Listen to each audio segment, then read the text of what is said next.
Scotty, you and I went and saw the Way, Way Back. We did. Way, Way Back. Did I say? 'Cause there's two ways. There's two ways. The Way, Way Back. What is Way, Way Back about? The Way, Way Back is about the main character's name is Duncan. Duncan's a 14-year-old boy.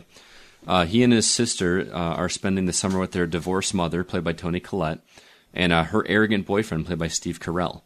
Duncan is constantly belittled by his mother's boyfriend and becomes depressed very quickly going into summer. It's not until he's recruited to work at the local water park by Sam Rockwell's Owen that he begins to start to come into his own a little bit. Owen's sarcastic, carefree. He and Duncan build an extraordinary friendship over the course of the summer, and that helps to soften the blow of his uncomfortable home life. It's kind of a heartwarming, although somewhat predictable tale, but how did you feel about this story, Aaron? I thought it was Meatballs meets coming-of-age movie. Okay. Because the whole point of the movie is Duncan, he's kind of disturbed, honestly. Mm-hmm. I mean, he's not your average movie kid where he's just sad or something. I mean, I think he has real mental issues. Really? Just some subtle things. I mean, he has some different outbursts. He has some unique introvertedness. So maybe more along the lines of he's really socially awkward than anything. But okay. there were points where he was building up and had total outbursts where I thought, wow, maybe they're building up to like a bipolar kind of thing. But it really boils down to just Meatballs meets coming of age. I thought it was a really nice story. It was very sweet. I normally don't like these kind of movies. These are the kind of movies you dig. I normally don't get into that at all. Just because, I get it. Childhood is so easy. We should just go back and live that life. The thing I like most about it is the way that they presented Steve Carell. Yeah. Because he is a dick for the most part. The first thing he says in the movie, and if you've seen the trailer, you've seen this, where he's like, where do you see yourself on a scale of 1 to 10? And the kid can't answer it. And he says, you're a 3. I see you as a 3. And in my mind, the way that the movie paints him, you think from that point forward, well, he's just an asshole and he's going to be an asshole the whole movie. He actually has a reasoning for that. I don't think it's a good reasoning, mm-hmm. but the way that they tell the story, it seems to make sense to me. Mm-hmm. Like, I can buy it. That seems like what a lot of dads I know would say. Right. Especially to stepkids, because it's not my kid. So, but I've seen a lot of dads over my life talk to their kids like that. And in their mind, they're helping them, but really it destroys that kid's self-esteem. Exactly. Whereas Sam Rockwell's character, Owen, very much, the guy that never grew up. But it's not like Bill Murray the whole movie. I mean, he has a side where he realizes he needs to grow up, so there's a lot more layers and dimensions to him. I just like that they had these stereotypes without making them stereotypes. You know what I'm saying? Yeah. They added layers to them, and that really worked for me.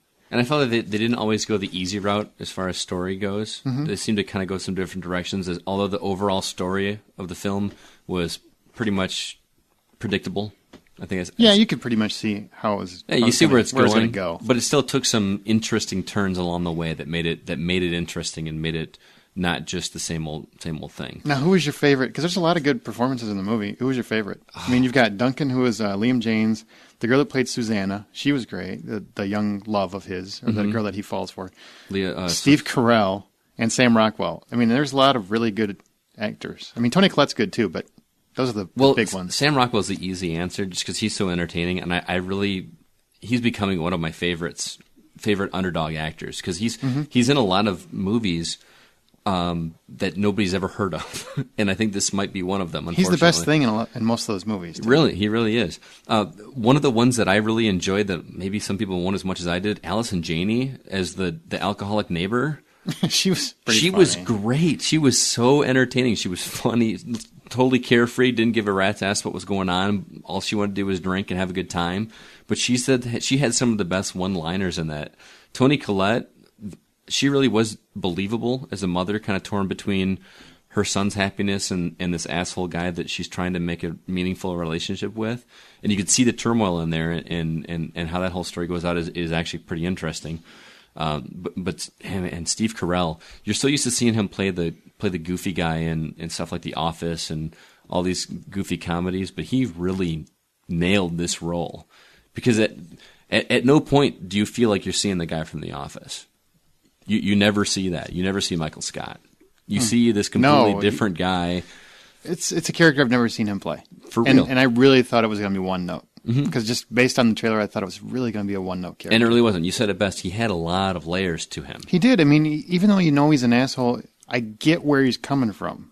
I don't agree with him. I think he's an a-hole, but I totally see where he's coming from and why in his mind it works. And this seems like a step up from Dan in real life, which I really liked, and I enjoyed his performance in that. He showed me that he can act. Exactly. He can act. But Sam Rockwell, for me, I thought Duncan, the kid that plays Duncan, did a really good job because I really never knew if he was normal or had mental illness. Seriously, that's what I meant by that. Okay. I couldn't tell which way he was going with that until the very, very end. And Sam Rockwell, the guy is so undervalued, really. He should be a star by now. He's such a good dramatic actor. He's such a good quirky, I hate to use the word quirky, but he's a quirky actor. He reminds me of Bill Murray, which is why he's a perfect fit for this, because he can play several different kinds of roles. Which is why I cast him as Bill Murray's character in my Ghostbusters redo. There you go. Perfect. I couldn't use him in Caddyshack for that reason. I think you should use him in everything, because honestly, here, if this doesn't make him a star, I really don't know what will, because this is something families can go to. This is one of those movies that's safe for families, and it's a good movie for adults, good movie for kids, and he's great in it. If this doesn't make him a star, nothing will, honestly. No, this is a movie that obviously doesn't have a whole lot of action in it. I mean, there's next to no action sequence. This is very much a character piece and telling a story. But I mean, how did you think it was shot in comparison to other movies of this genre? It was shot by one of the guys who was on Community, right? One of them. It was shot by Nat Faxon and I can't remember the other guy's name. Jim Rash. Jim Rash. He's on Community. Did you know that, Justin? You're a big Community fan. Did you know Jim Rash was a director as well? And a writer.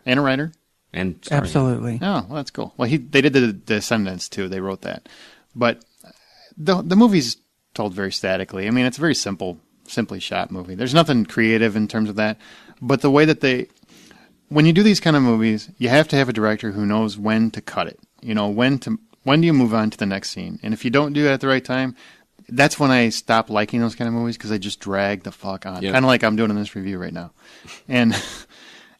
They know when to cut it. They know when to move on. They know how to wrap up the story. The movie felt to me like the exact right length, whereas a lot of those just take forever to get to the point. I really felt like they were playing it out just like it needed to. They did a great job. I really liked it. It was a good change of pace. To me, it was a very enjoyable yet predictable summer comedy / drama that's worth checking out. If nothing else, to see the fantastic performance by the cast, which I really enjoyed. If $10 is the full price of admission, I give it a 7 out of 10. What about you? I just think it's a really good change of pace from summer blockbusters. Sam Rockwell's great. 7.5. Nice. Really liked it.